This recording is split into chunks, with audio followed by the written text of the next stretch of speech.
Okay, just for those who wondering what I think about why my car's good. Live in Taiwan, steep mountain roads. I drove through a lot of bamboo here. Bamboo leaves on the road, pretty slippery, like ice.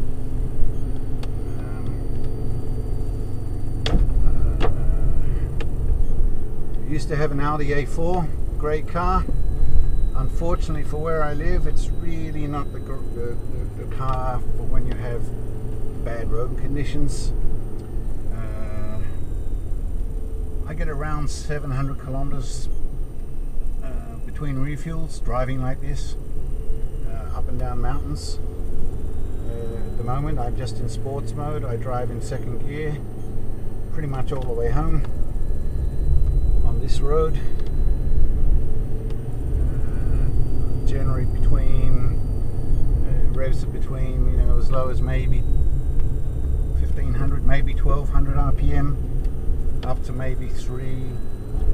Maybe if I'm coasting downhill around 60 kilometers an hour, about 3.5. I tend not to change into third because I end up driving too fast.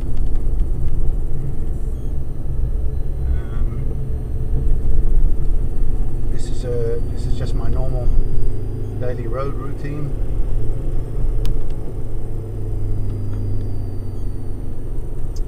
I pretty much tend to feather the throttle a lot. I'm not, you know, putting my foot to the floor. So even though my RPMs are high, I still get good fuel range simply because I'm not hammering the throttle. I don't use what some people call iDrive. I just call it foot drive. Put your foot on the foot.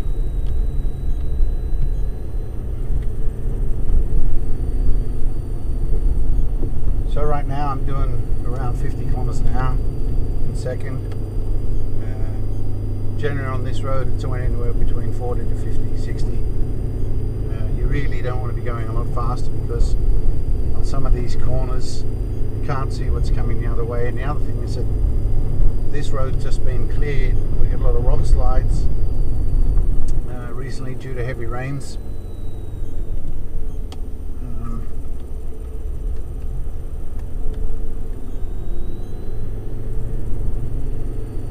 I love this car because of the amount of grunt it has, especially when I'm driving up the hill, up the mountains. I do have some really steep roads, steep as in 30-40 degree incline.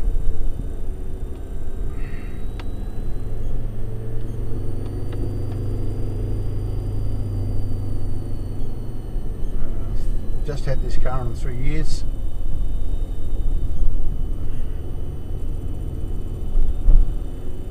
Don't drive it like a sports car, it's not. Drive it for what it is. You'll be happy. I read stories where people are complaining that they can't rev it to 5,000 RPM and have a lot of power. It's not like diesels aren't like that. Yeah, just clicked into third. But again, you know, as soon as I click into third, I'm back down to second.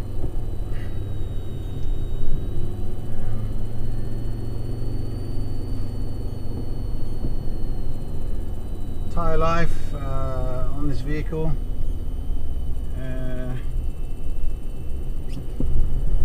I ran through my first set of tyres because when the dealer put on the ARB bar,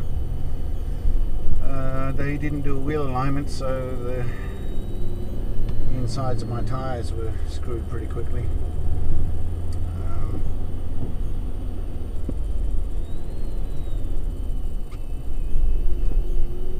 The only modifications I've done, ARB, driving lights, because the high beam on this car is actually pretty pathetic. And the only good thing about it is that there might be a few times in the year where the high beams are actually good in the fog because they're so weak. Otherwise, I don't use them very often.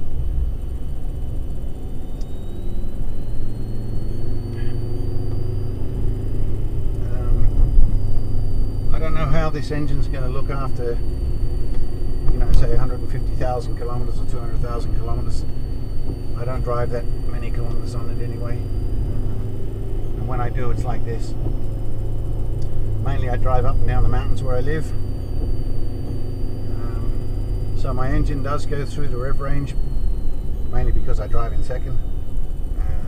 When I get onto the main road that comes up the mountain, then I'll probably be in third, because a lot of that's above maybe from 50 to 80 kilometers an hour. But when I'm driving this road where I am now, which is about 12 kilometers, it's just corner to corner. They have these mirrors on the side of the road, so you can look ahead and see if there's cars coming the other way. Again, you know, I don't care about the paintwork. Well, I sort of do, but I mean, you know, don't buy a car if you're worried about a few scratches. Okay.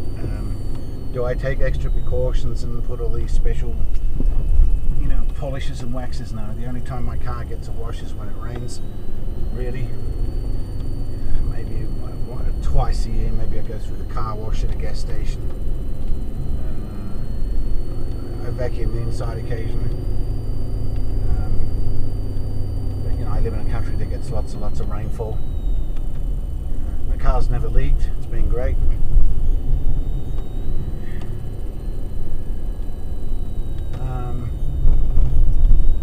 Now, right now, I've had these, you know, the Bridgestone half HD jewelers that come with it. Because my front tyres were screwed, I decided to try these Raleigh RO6 tyres. They're really for an SUV, I think. However, they are a bit softer and therefore a bit grippier. They're much better in the wet than the Bridgestones, and they're also a lot cheaper. I don't really care about the cost of the tyres. I mean, I could go and buy BFK A2s. A friend of mine's got BFK A2s, and he said that if he pushes, he's got a Toyota, it's down into third. He's got a Toyota 3.5 litre petrol. It's got about 25% less torque than this. He loves driving this.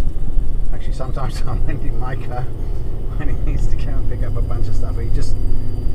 What he really notices between this and his 3.5 litre Toyota is just the grunt.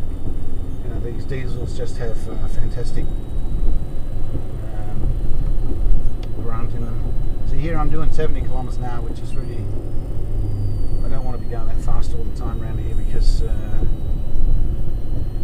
okay, there's little traffic right now, an hour or so, people will be driving a bit after work.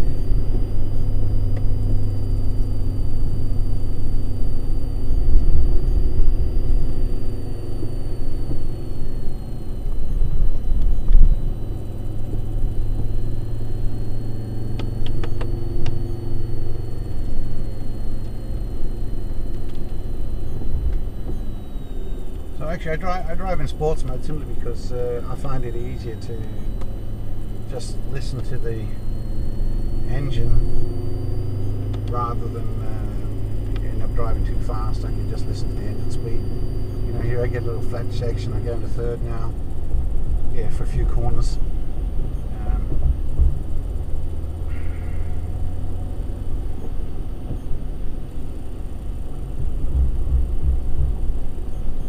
I mean, even in third, the grunt of this car is exceptional. You know, it's from 60 kilometers an hour. But the problem is that on these roads, 60 kilometers an hour is too fast when you can't see around blind corners and you've got people coming the other way, often on the wrong side of the road, or like this part of the road is just narrow. So speed is really not the thing you want here.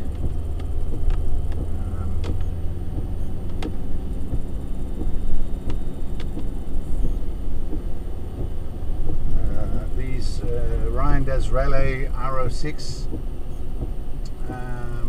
Yeah, pretty happy with them on wet roads.